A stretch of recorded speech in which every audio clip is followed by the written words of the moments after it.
You are listening to Leaders and Legends, a podcast produced by Veteran Strategies and featuring conversations with fascinating and impactful men and women who have shaped our world, our communities, and our history. My name is Robert Vane, Principal of Veteran Strategies, and your host for our discussion. You are listening to Leaders and Legends, a podcast presented by Veteran Strategies, a local veteran public relations enterprise, and sponsored by Girl Scouts of Central Indiana, Garmon Construction, Leaders and Legends LLC, the Grand Hall and Conference Center at Historic Union Station, the McGinley's Golden Ace Inn, and McAllister Machinery, your friendly neighborhood Caterpillar dealer. You may find all your sales and rental equipment needs at McAllister.com. We're pleased to announce our podcast is a member of the All Indiana Podcast Network in partnership with Wish TV. You may find Leaders and Legends at allindianapodcastnetwork.com. Thinking of starting a podcast or need to host a public meeting? Let Leaders and Legends LLC be your partner as you look for new ways to communicate your message. Please contact Chris Spangle and me at leadersandlegends.net. Thank you for joining us on the Leaders and Legends podcast. Our guest today, you know his name, that's for sure, Martin Dugard. And how do you know his name? Well, he's the co-author with Bill O'Reilly of the Killing series. But today, we're going to talk about his latest book, which I can tell you is simply terrific. We'll put a link to it so that you can purchase it after you listen to the podcast. It's called Taking Berlin: The Bloody Race to Defeat the Third Reich. Mr. Dugard, thank you so much for coming on the podcast. Well, it's my pleasure. Thanks for having me. You've written all these books. I had written this like kind of flowery introduction, and then I've decided to chuck it all and just laugh and say, you need to go to his website. And the one thing you'll find about Mr. Dugard is he is not a couch potato.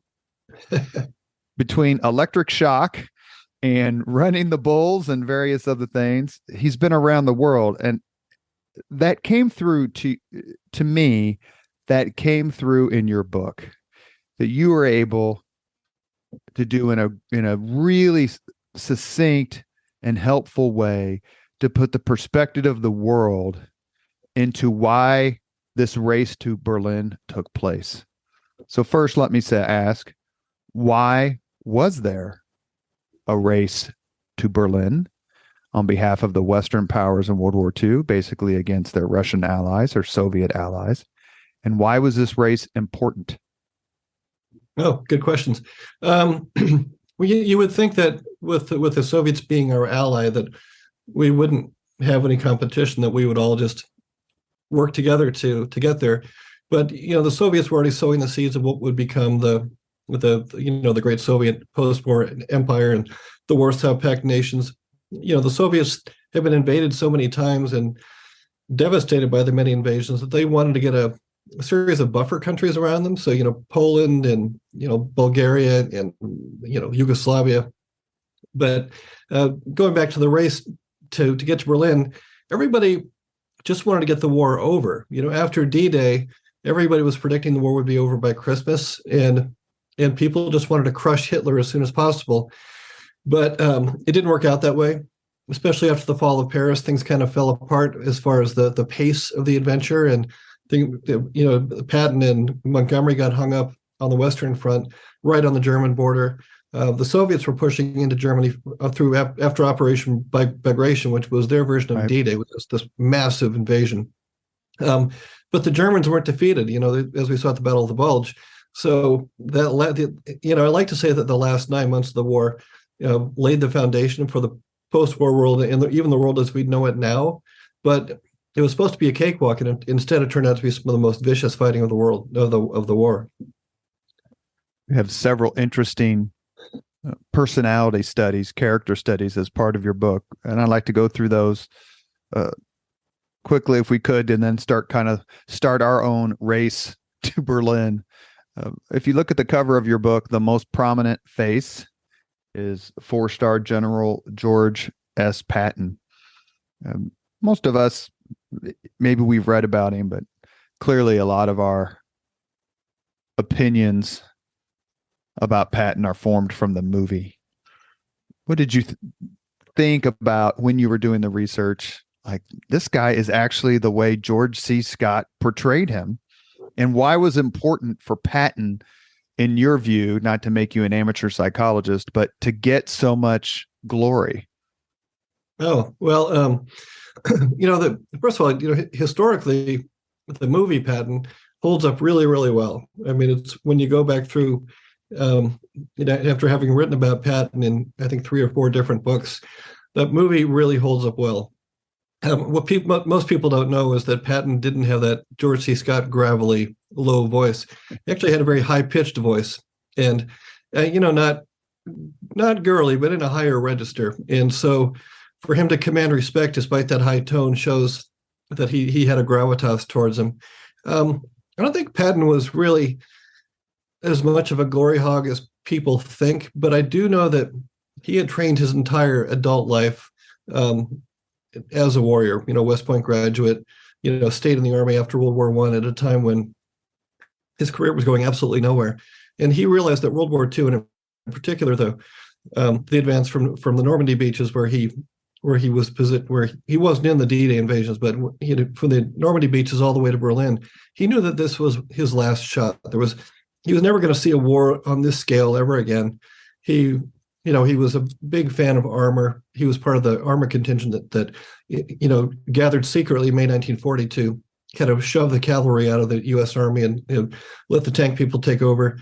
And he was also a big proponent of close air cover. So he was doing things that people weren't really doing at that time, but he also knew that there wasn't going to be another chance, so he'd better make the most of it. And that's why, and I think Montgomery was the same way, but that's why the two of them were so competitive with one another, because both were great generals in their own right, two completely different styles. But they knew that when World War II was over, they weren't going to, like Patton wasn't going to go to the Pacific. There was no way that Douglas MacArthur was going to let Patton go to the Pacific.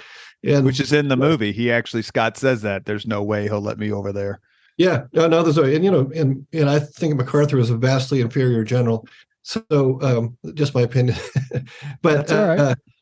But I think I'm very drawn to Patton. He's easy to write about because he's got these, his moods go from, very patriotic and very courageous all the way down to very low and very almost depressed. He just had these moments, if you read his journal, where he had grave doubts. He had bouts of great anger towards some of the powers that be, particularly Eisenhower, that were trying to slow him down. So he's a very complex character, and from an author's point of view, that's pure gold. He's great to write about. You mentioned Eisenhower very quickly. Patton and Eisenhower were friends before the war, close friends. Patton, I believe, was his superior, and it's pretty clear. It's more than clear, it's fact. Their personal relationship deteriorated significantly at the close of the war until Patton's untimely death, which you can read about if you read Killing Patton by Martin Dugard and Bill O'Reilly. What happened to the Eisenhower-Patton relationship? Well, you have to remember about Eisenhower is that he never commanded men in battle. He was very much a logistical genius. He'd always been a staff officer, especially in the years before the war, and he just had a gift for organization and diplomacy. The British, this caused the British to not think much of him as a wartime leader. Patton knew better than to say that, to Eisenhower's face, but he felt the same way. And Eisenhower's job became, to rein Patton in, and Patton didn't take kindly to that. So they had it was a very complex relationship by the time we get to 1944, 1945. Eisenhower had pardoned Patton for slapping soldiers and speaking out of line in May 1944 about the Soviet presence in the post-war world. But Eisenhower had a very different job to do than Patton, and they were approaching the war from two different angles. And Patton could not have done what Eisenhower did as far as being a diplomat and commanding the entire expeditionary force in Europe. But at the same time, Eisenhower could never have done what Patton did. And, Patton's genius as a general compares with Eisenhower's genius as a general, but they just had two different skill sets. It's hard to describe, and you spend a lot of time on this figure. I'm going to describe him as a tragic figure, and I've read a little bit about him before, but you take it into new depths, really, in some sentences and some language I'd never read, and that's Nazi German or German Field Marshal Erwin Rommel. He's kind of made famous somewhat also by the movie Patton, because Patton thinks he's such a genius. "You magnificent bastard, I read your book." I think it's the quote. Yep. And Rommel was very well respected by everybody. But you take the time in your book to talk a little bit about his conversion, the fact that he never joined the Nazi Party, but him realizing that the war is just simply over, and his implicit participation in the July 20, 1944 assassination plot. Why did you want to make Rommel such an important part of your book? Well, I'm a big fan of the narrative thread, and when I did the prequel to Taking Berlin was Taking Paris, which talks about May 1940. It opens with May 1940, and the first chapter is Rommel as the Germans are attacking through the Ardennes forest, and he's leading men on the bank of the Meuse River, and the Germans are punching through, and later on their way to capture all of France. And I was taken with his skills as a leader and his relentlessness, and then especially as you go on into the desert in his battles with Montgomery at El Alamein. He's just, I don't think there's such a thing, I don't want to use the term a good Nazi, but he was more of a military figure than a political figure. And I wanted to show the German side to it. But then, again, it's always a writer's, dream whenever you see people who've left behind extensive diaries and journals, and people have a good opinion of them. And then, because when you look at what Rommel had a lot of hope for the German cause. He came back from North Africa. He was kind of banished. There was a lot of jealousy in the German officer ranks for the great things Rommel had done, and they kind of wanted to put him in his place. Hitler had lost his faith in Rommel, but Rommel was trying to get it back. His last-ditch effort to really salvage his career was to build the Atlantic Wall, which is supposed to keep the Allies out of Normandy, and he did a fantastic job. A lot of those obstacles were and the new fortifications built were, at the behest of Rommel. But, once the Allies gained a toehold in France, and in particular, when his car was shot up by Canadian Royal Air Force Spitfire, and he was sent to the hospital, he had a lot of time to think. He had a lot of time to think about the shape of the war and the future of Germany. And as someone who was more of a patriot to Germany than a patriot to Adolf Hitler, he was privately hoping that Hitler would find a way to sue for peace and maybe serve a jail term of some kind, and put not let Germany get destroyed or partitioned by the Soviets. So I liked including Rommel in this book.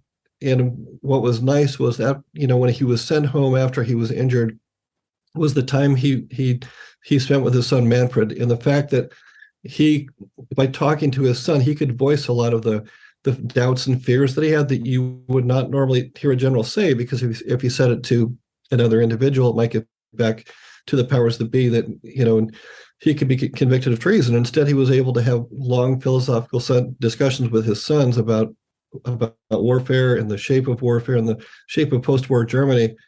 And there's a real poignance to it, particularly when Manfred is there, when Rommel is eventually taken away and forced to commit suicide by Hitler. Another figure in the book who I'd heard of but did not know a lot about, you detail one of the really strong points of the book, and we're talking with a best-selling author Martin Dugard about his book Taking Berlin: The Bloody Race to Defeat the Third Reich. And I'm going to ask you a little bit about some of these later, but you have several, and I'm going to call them vignettes for lack of a better term, about personal bravery and leadership as the Allies are traversing eastward from Normandy. And one of the ones that struck me is your narrative look at General James Gavin, who commanded airborne troops. 82nd Airborne, was that right? Did I remember that right? 82nd, yeah. And, I was in the Army for 3 years. Thank God I never dropped out of a plane or never volunteered to do so. But you read about some of these stories and you just wonder how these people ever slept at night. But you mentioned Gavin quite a bit. Why did you decide to make him so prominent in your book? Well, the thing about this last year of the war is that you have all these huge battles. Let's just take on the Western Front, forget the Soviet stuff. But you've got D-Day, you've got Market Garden, you've got the Battle of the Bulge. These are all a book into themselves, and I could have spent page after page talking about, troop placements and where we attacked and where we counterattacked, and that's all well and good. And there are people that write books like that very, very well. But I find that I like to write books that are very fast moving, that are very immediate, that put the reader there with in the action, so you feel like you're part of it.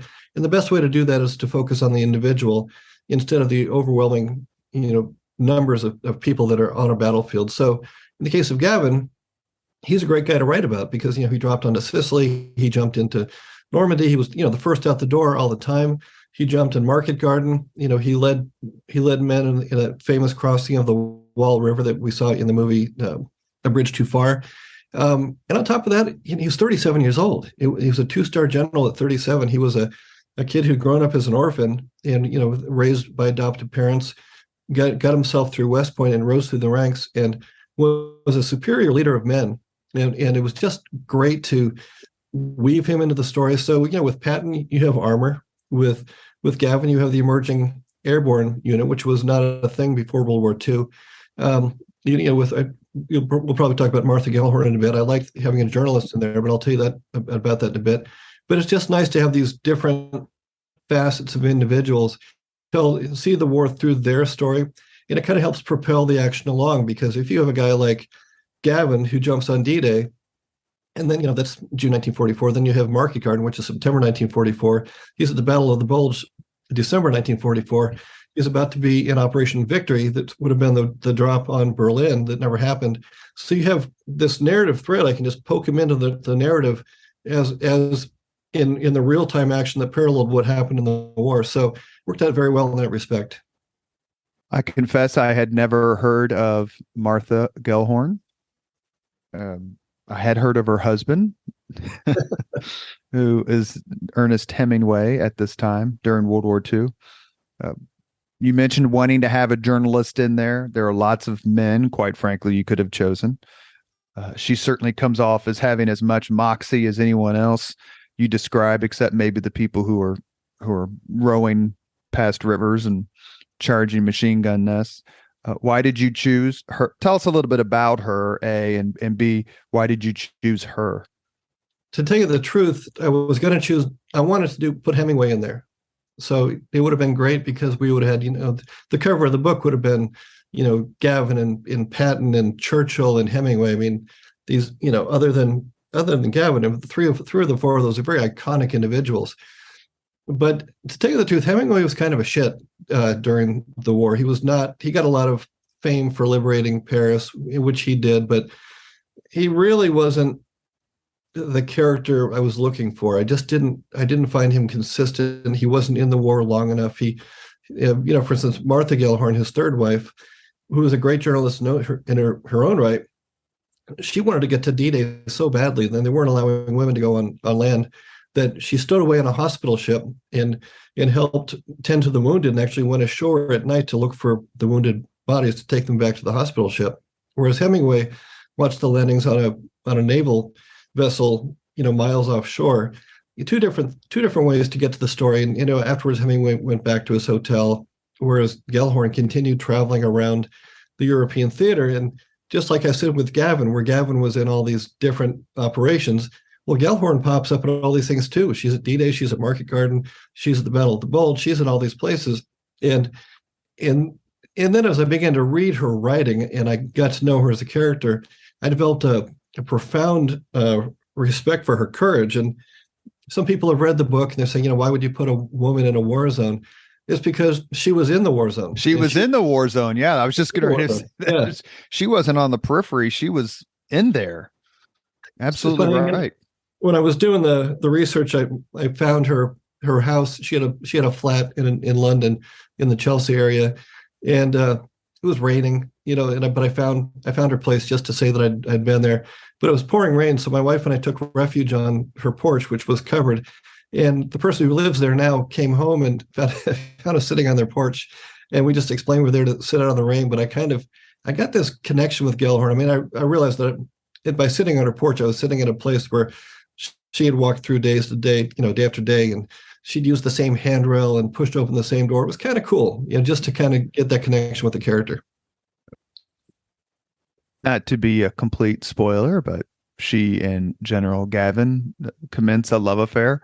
Did you know that fact before you started to weave her into the book, or did you just all of a sudden go, oh? Yeah, no, it was that. And I'll tell you what, that's one of those great, it's one of those days where you're working and you're trying to put together a story, and all of a sudden you realize that they had a connection, and it's a little bit mind-blowing, because all of a sudden it's like, wow, we got a story here. And what happened was, she met him in Nijmegen right after Market Garden, when she was there to file a story. And, she went about her business just like he went about his business throughout the war. He was, transferred to Sissonne in France for his men to regroup and train. She went on to Italy to cover some stuff in Italy. She covered other battles in the war, but she kind of always made her way back and found him. And she wasn't really a camp follower per se. She just was having this fling with the general. It was a very fiery romance. They had some epic fights. But the great mystery to me was the specific dates, like when did they meet, when did they get together. And another thing that just kind of came out of the blue, literally a month before I finished the book, someone reached out from the Gavin estate. They were publishing his wartime journals that had never been published before. He typed them with a little portable field typewriter, and so everything was it wasn't in his handwriting. It was very easy to read. So I actually got a hold of his journals. So I found out just as the book went into production that, for instance, they met on October 15th, 1944. So that's in the book. And then then there's all his comments about her. He calls her Mrs. Hemingway at first, and then you look at his letters to her, and both of them were just crazy about each other. But this is going on in the middle. These are two of the most influential people of the war, and this is going on in the middle of frontline fighting. It's remarkable.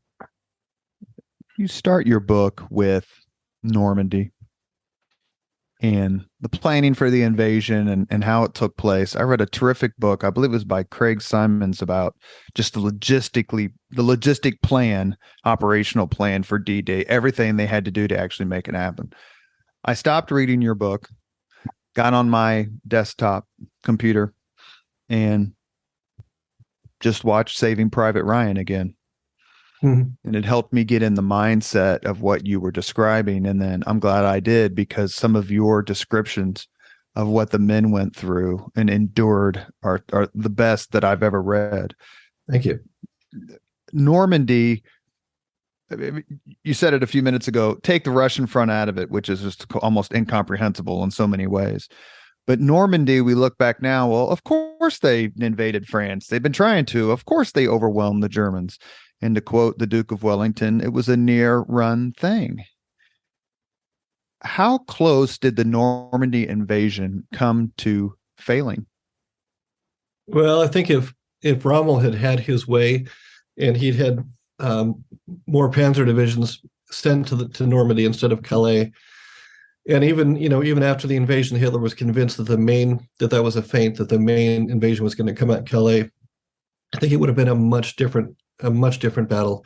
And I don't think we would have been thrown back into the sea, but I think it would have been one of those engagements where we fought on a very narrow strip of land with horrific losses before finally breaking through. I just think that instead of getting off the beaches and really starting to push inland by August, which 2 months after the invasion, I think it would have been more like a 5 or 6 month fight.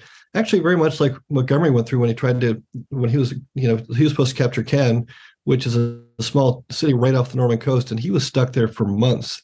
And just because the Germans had a pocket of resistance there. Again, one of those research things. I'd been to the American Cemetery. I'd been to D-Day before, or Normandy before, but as part of the research, I went back there in February of this year. Yeah, which is if you're going to go to Normandy, don't go in the summer because the roads are narrow and it's full of tourists and tour buses. But if you go in February, nobody's there, and you can really take your time and you can go over all of the sites, and they'll show you where all the sectors were, like Dog Red, and where Omaha was, and Juno and Sword and all those. But I've got this moment in the book where General Norman Cotto leads men up off the beach. He has that famous saying, "Rangers lead the way." And during this last trip, I stood at that spot, and you realize how small that crescent of beach is when the tide is out, and you had all this men and material and these explosions. And then, my wife took a picture of me standing on the road, and I realized that road, the place I was standing, that was landmines and barbed wire. And German snipers zeroed in on those specific places from the bluffs overlooking it. Just a very, very slender place to do such an amazing landing and invasion. And it's even to this day you can feel the ghosts. It's powerful. I would also say, if you're gonna, I was there like 25 years ago, maybe. If you go, take your Kleenex. I don't care how tough. I don't care how tough you think you are. Take your tissues, because you're going to need them. Not to digress, but I posted something on social media a couple of years ago that I haven't watched the Oscars since Saving Private Ryan lost the Best Picture Oscar to the egregious Shakespeare in Love. What do you think of that? You don't have to skip the Oscars on my behalf, but what do you think do you remember watching that movie the first time, and how do you think it holds up for the next, almost 20 years after it was released? I think the first 20 minutes hold up. I would just watch it again recently. Some of the best, I don't care, not even just wartime movie, just the best movie making that you can imagine. I mean, just the realism of that moment and just the way it was shot. If you watch the rest of the movie, the rest of the movie is pretty much it's a straightforward, cowboy movie. We're going to go in and rescue the hero and get him out. And it's a very entertaining movie, but we watched the movie for the first 20 minutes. There's actually on YouTube videos of people watching the movie for the first time and reacting to the movie, and it's interesting to see how many people just break down, like, "Oh my God, I had no idea this was coming." I watched the movie with my mother, who was in the Marine Corps, and it was the only movie I've ever been to that at the end nobody left. Oh yeah. There wasn't some big rush to get up and throw your popcorn away. People were just kind of sitting there like, "Oh my God, what did I just see?" You know what? When I first saw the movie, I had a friend who worked for Steven Spielberg's production company. And so he was on the list for the the screening, the industry screenings. And it was the same way. Usually if you go to an industry screening, the agents will work the room until it's time for the movie to start. Then as soon as it's over, everybody starts, kind of, deal making and just, kind of making nice. Two movies. It was Saving Private Ryan and Schindler's List were the exceptions to the rule. Everybody was dead silent. Everybody watched the credits all the way through and just left. Nobody hung out in the lobby. Nobody, you couldn't see people doing deals or, it was totally silent. It was crazy. You are listening to Leaders and Legends, a podcast presented by Veteran Strategies, a local veteran public relations enterprise, and sponsored by Girl Scouts of Central Indiana, Garmon Construction, Leaders and Legends LLC, the Grand Hall and Conference Center at Historic Union Station, the McGinley's Golden Ace Inn, and McAllister Machinery, your friendly neighborhood Caterpillar dealer. I should mention that the patriarch of McAllister Machinery, Mr. McAllister, whose first name was Pershing, was actually part of the D-Day invasion or the D-Day landings in North Africa in November 1942. Oh, that's good. We are here with Martin Dugard, the author of Taking Berlin, The Bloody Race to Defeat the Third Reich. You mentioned your writing. I agree with you. I have a hard time like reading these 600 and 700 page books about one battle, right? Like I just can't keep all the divisions and brigades and battalions straight. It's almost your book in that sense was a relief, even though I'm like, okay, now which army is this? But getting into the granular part of any war involves discussing what happens to the men. How did you decide how much sort of sanguinary passages to include, and why did you choose the ones you chose? That's a good question. There's a lot to warfare. I've never been in combat. I've just read enough and spoken to enough people. There's a lot. It's a very isolated human experience. I mean, people, even in the middle of like if you're in a foxhole, for instance, you still got to eat. You still have to go to the bathroom. So how much do I want to make out of people, going to the bathroom in their ration kit, or people, having to pee inside a foxhole, stuff like that. And then when people get hurt, when we have the term missing in action. Very often, missing in action means that an artillery shell landed on your position and there's nothing left of you but pink vapor. So you just have to find a balance. Obviously the stuff going on in D-Day was like German snipers talked about how much they enjoyed pulling the trigger. Meanwhile, imagining that every time they pulled the trigger, there was going to be a telegram going home to some family somewhere in America saying that their son was dead and that individual was responsible for it. So, you kind of I want it to be real. I want to be able to point out all those things. And, for instance, there are no bathrooms in a tank. So if you talk to tank commanders, people talk about being able to go to the bathroom right in front of all their buddies and not thinking twice about it. But if you mention that once, people go, "Ooh, that's tough." But if you mention it like 3 or 4 times, people are like, "Okay, we get it." So you've got to find where to insert these things because they're going to have an impact.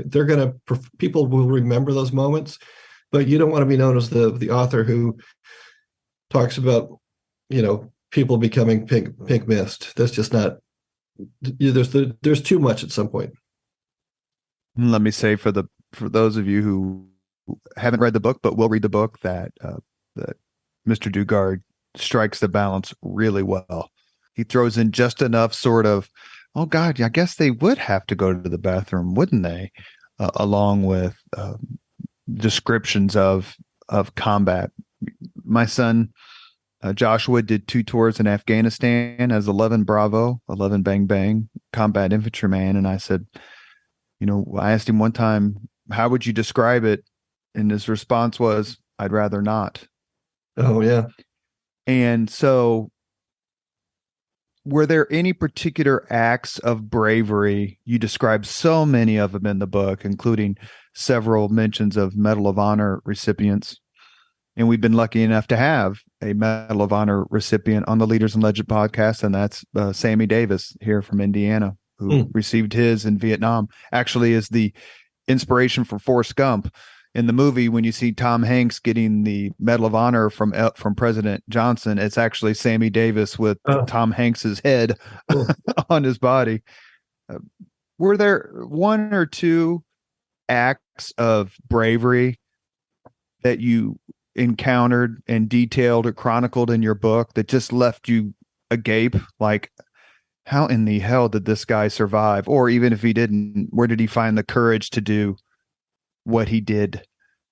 What I was doing, when I was I was trying to find individuals to kind of move the story forward.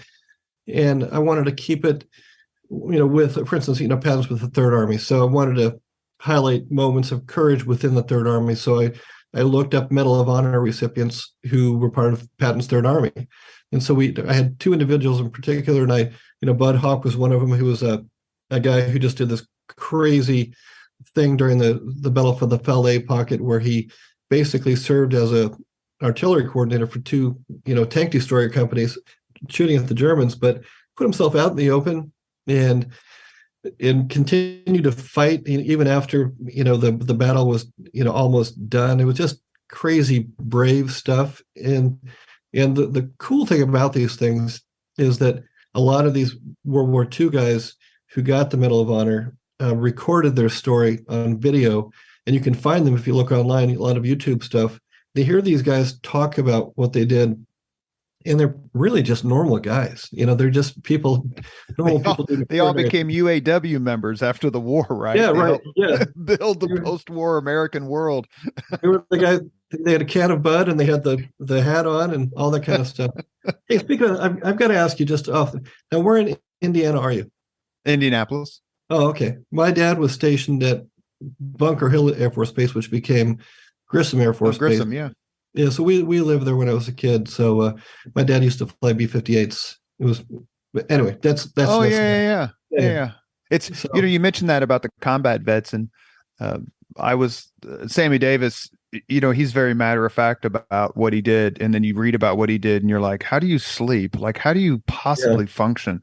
But another person I knew and you'll know this story too, sir, is we grew up with a family on the east side in Irvington here in Indianapolis named the O'Donnells.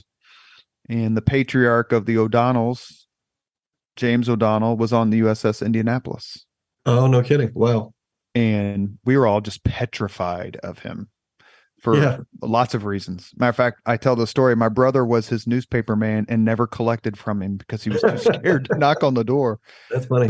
But a lot of these, to your point about these testimonials, you watch a documentary about the movie Jaws, and they get to the USS Indianapolis scene, and then they have Indianapolis survivors on the documentary saying that they didn't know it was coming, and they're watching the movie, and all of a sudden, in a couple of cases, they talk about how they started to break down, and their grandkids or kids are with them, are like, "What? What's going on?" Like the shark's not even in the movie. Like, what are you crying for? Yeah. And so these chronicles and other things in pop culture help bring out the stories of these veterans. And it's a terrific part of your book, how you detail how some people just found the courage to do things that you just couldn't possibly do in ordinary life. Yeah. It's to me, it's a little bit crazy because a lot of these people had a lot to lose. And, I chronicle the story of a medic who just, basically he was just a medic. All he had to do was just take care of people and carry stretchers, and he would have gone home just fine. But, when the Germans open up on a boat full of wounded in the middle of a river, he swims to the boat, drags the boat to shore, then, helps carry the wounded to safety. I mean, really, where do you get the inspiration to do that? At some point, it just has to, I think you can't think about it. Also in the book, you talk about the Japanese American soldiers who fought, in Europe, and their acts of courage were just insane. Just the way they put themselves out there. And in the battle I describe in the book, I think 5 of those guys won the Medal of Honor. It was I wouldn't say miraculous. It was just spontaneous acts of amazing courage. And that's the 442nd. Yeah.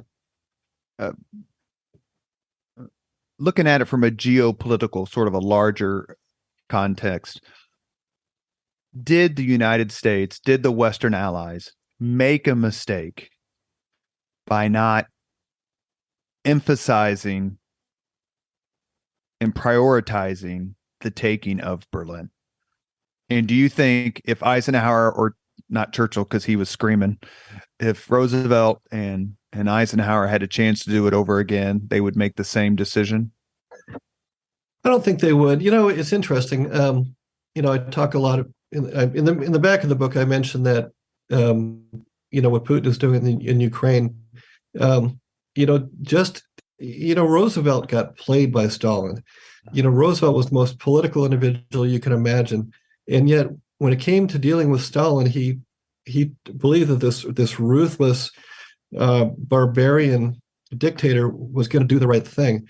And, and by not pushing through, we basically, we enslaved Eastern Europe for 40 plus years. And, what Putin's doing right now, and in the fact that it's such it's a page straight out of Stalin's playbook. And it as an historian, I watch it and I almost want to, throw things at the TV, because can't people see that events are replaying themselves, and we need to take the same authoritarian stance that Truman eventually took. It's just it was we made a big mistake at the end of the war, and Patton wanted to keep going. Patton was convinced that we'd take all the Nazis who we had in all those prison camps and we put them to work, and they go fight the Russians, and that would have been the war. And that part's in the movie where it says we're going to have to fight him eventually. And he turned out not to be right, but in a sense, in the larger sense, might as well do it here may as well fight them here while we are here. You mentioned, you obliquely referenced the Yalta Conference in February of 44. Or 45, excuse me. It's pretty fair to say that's not Franklin Roosevelt's finest hour. Why do you think that I don't want to say romanticized Uncle Joe, as he called him, Uncle Joe Stalin, but he just never seemed to be the one.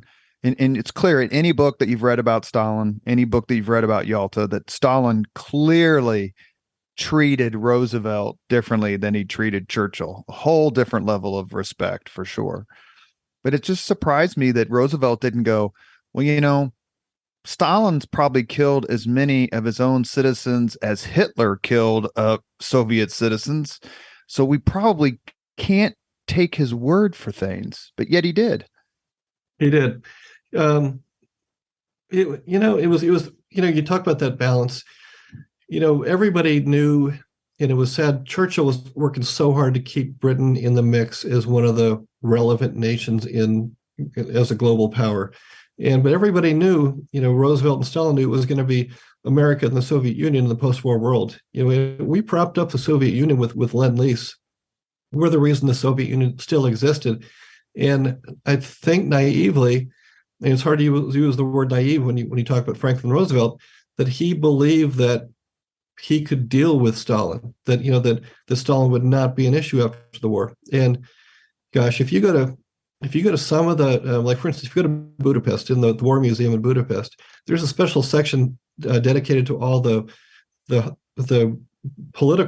soldiers taken captive by the Soviets during the battle for Budapest, who never came home. They were just basically taken deep into Russia, into the gulags, where some of them returned, but most of them were never seen again. And so the Soviets weren't interested in being anybody's friend. They just wanted to get rid of all their enemies and anybody who stood in their way. And Roosevelt couldn't see that. You do a terrific job of describing the lead up to what we call the Battle of the Bulge, which starts on December 16th, 1944. And same date as the Boston Tea Party, just a few years before. But how did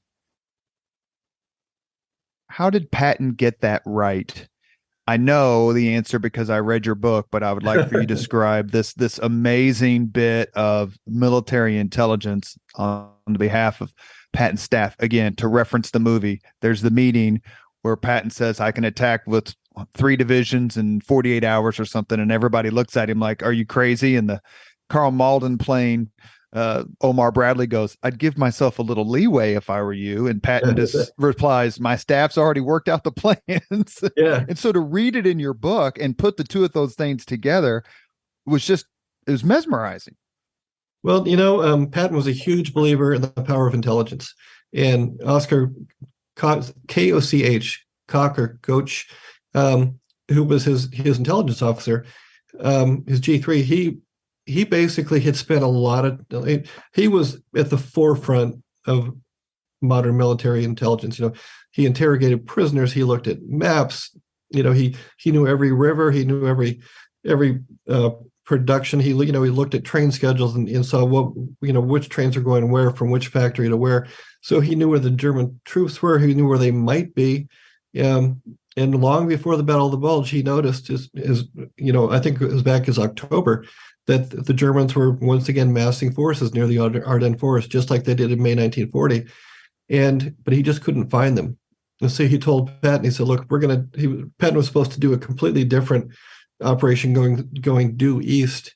And instead, he was told, yeah, we can do this, but be prepared because we may have to pivot, 90 degrees north and go rescue.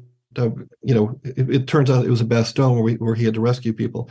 And when you think of the size of an army, Third Army that's 100,000 people. And that's tanks, that's artillery pieces, that's food, that's transport. It's all that stuff. It's just not something that automatically pivots like that. And for them to pull it off and to rescue everybody in Bastogne on December 25th, it's pretty remarkable. Is the Battle of the Bulge, you're going to hate this maybe, to me, the Gettysburg is overrated as a dispositive battle. Maybe not a dispositive event, but as a dispositive battle. I'm a believer that the Battle of Shiloh is the most important battle of the Civil War. Is the Battle of the Bulge overhyped, or could it, if the Germans had been able to be successful, what do you think how would it have altered the war? Well, two questions there. So the first one is I don't think it's overhyped, but I think it gets that overhyped reputation because it was such a surprise. We were supposed to be, about to conquer the German nation and, go to Berlin and, Patton and Montgomery are fighting about who gets to get there first, who gets all the men and material. And when the Germans tore into the American lines with that first artillery salvo, which I think came in 4:55 in the morning or something like that, it was a bitter cold time in that part of the world. It was one of the coldest winters on record. And a lot of the troops that were stationed there were troops that were on R&R. They'd been hit pretty hard at places like the Battle of the Hürtgen Forest, and they were just relaxing. They were recovering. So when the Germans came through there, nobody was ready for it. And it was one of those rare times in the history of World War II where American forces just turned and ran, and this was aimed at the American lines. It had very little to do with the British. So for Americans to turn tail like that, I think that's where we get that thing about the Battle of the Bulge being important. And let's face it, if you have something called the Battle of the Bulge, that alliteration for some reason that sticks in people's head. If you want to look at a really grisly battle, look at Hürtgen Forest, which nobody pays attention to. The second part of your question, I can't remember what you asked. What if let's just say that the German forces had a victory that was of the same proportion as their eventual defeat? Maybe they reach Antwerp, for example, as you talk about in your book. How would it have changed the war? Well, that's the thing. So Hitler was trying to the purpose of the Battle of the Bulge was to drive a wedge between Montgomery's forces in the north and Patton's forces in the south. And so the Germans were going to push a salient all the way, through the Ardennes Forest, all the way back across the Low Countries, into Antwerp, which would, and if they could have held that, you'd have just the German army between the American and the British armies, and then Hitler was going to sue for peace, allegedly. So if he could have pulled that off, I'm not sure his designs on peace would have had any effect. I think we were so bent on total surrender that there was no way that Hitler would have been allowed to sue for peace. But if the Germans could have taken and held that kind of ground, they would have had a complete corridor through which to shift men and material at any time during the war, which would have changed the whole shape of how we would have been fighting the war. All of a sudden the Germans would still be holding Germany, but then all of a sudden they'd be holding this corridor all the way to the ocean. And it would have been different. Would have made for a very exciting 1945. Last thing I want to ask you before we get to the 5 questions, which I promise are harmless, we ask of all of our guests. At the end of your book, you you go into some detail about the discovery of the concentration camps, particularly Dachau. As a historian, how do you handle that topic in the sense that, as you mentioned a few minutes ago, you could tell grisly story after grisly story and include, dozens of numbing pictures. You include one, two babies killed. But how did you decide to handle that? So you handle it very matter of factly, yet it still has impact. I thought it was a terrific way to sort of include something that needs to be included without dwelling on it. Well, I think it's best when you let the eyewitnesses, in this case, it was Gavin and Gellhorn. I was going to use Patton. Patton had a moment, with the concentration camp liberation. But when people saw those things for the first time, they were appalled. They had never seen anything like that before. And rather than try to describe it, for instance, I've been to Dachau, and it's big. It's big, and you can imagine these bunkhouses filled with people. Then you go to the section of Dachau which was reserved for torture and beatings and firing squads, and you go, and it's so much, and so rather than take my experiences where by the time I got done, I was just numb. I mean, for instance, if you take the train out of Munich into Dachau, you get off the train station. It's the same train station where all the Jews got off during the war. It's a 2-mile walk through city streets to the camp. So the people of Dachau could not say they didn't know what was going on, because they saw these people walking past them all the time with people, soldiers with dogs and guns beating them. You can't get away from that. So, but rather than put it through my filter, it's easier to put it through, like, Gavin's point of view, or Gellhorn when she went to Dachau. And I highly encourage everyone, if you get a chance to go to Europe, go to a concentration camp, but just be ready, because it's an overwhelming, it's a numbing. It's just hard. It's just one of those things that it's certainly not Disneyland. And it's certainly not like, Gavin and Gellhorn were at Disney World, right? And all of a sudden saw this. They had seen combat and men die and all these, all the bloody hatefulness of and violence of war. But yet the concentration camp knocked them back on their heels in a completely different way. Well, you got to remember, I mean, war is war. And this was one of the last total wars. I mean, the kind of biblical style warfare where you marched through an enemy, you killed the enemy, you took their capital, you killed their king. That was World War II. It was that kind of battle. But I think within that construct, people are ready for the things that you see in war. What they were not ready for was to see the barbarism visited upon innocent civilians, especially children. That's kind of outside what I think, even at the height of the whole Nazi German thing, it was unbelievable to people that these things could have happened.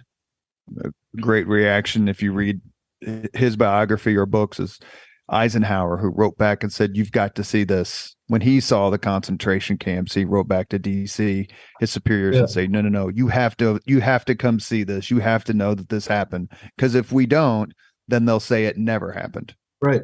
And he was with Patton that day. They were together on that day. So it was even, Patton, a guy who had been a warrior his whole life, was stunned, just completely stunned.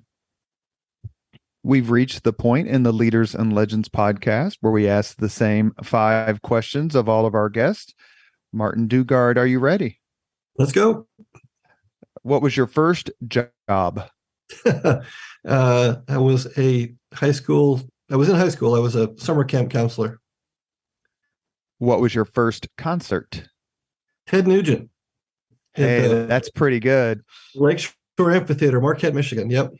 That was pretty cool. Oh, and he was in his home state, so I'm sure he was extra loud. If you could suggest any book for someone to read, which book would you choose? The book I give out all the time as a gift is Dispatches by Michael Herr, Herr. It is the best book I've ever read about warfare. It's about the Vietnam War. If you could witness any event in history, be there as it happens, which event would you choose? Be the crucifixion, without a doubt. I just having written about the crucifixion, I have so many questions about what actually took place and where it took place, and just when you go through the beating and the crown of thorns, and then it'd be horrible, but I want to see that. I should tell you that I had a breakfast meeting this morning with a client, and she is reading Killing Jesus, and she says, I literally cannot put this book down. Oh, good. Well, I've done my job. That's, by the way, that was a tough book to write. It's a really, that was a weird time in history, as far as people were not nice to each other. Did Mel Gibson's movie, The Passion of the, did he get it right? I have to admit that I've never seen it. I don't want to see it, and that's why. It's just I'm a man of faith. I don't need to see Christ hung on the cross. Friends of mine walked out during the scourging. They're like, we just simply couldn't take it. And people were screaming at the screen, stop. Oh yeah. I've never seen it either. It just must be powerful. Last question. If you could have dinner with anyone living today, 2 hours off the record, whom would you choose? Bruce Springsteen. Who else? Which song would he gets to sing one song? Which song would you make him sing? Oh, Badlands, for sure. You have been listening to Leaders and Legends, a podcast presented by Veteran Strategies, a local veteran public relations enterprise, and sponsored by Girl Scouts of Central Indiana, Garmon Construction, Leaders and Legends LLC, the Grand Hall and Conference Center at Historic Union Station, the McGinley's Golden Ace Inn, and McAllister Machinery, your friendly neighborhood Caterpillar dealer. Our guest today has been Martin Dugard, author of Taking Berlin, The Bloody Race to Defeat the Third Reich.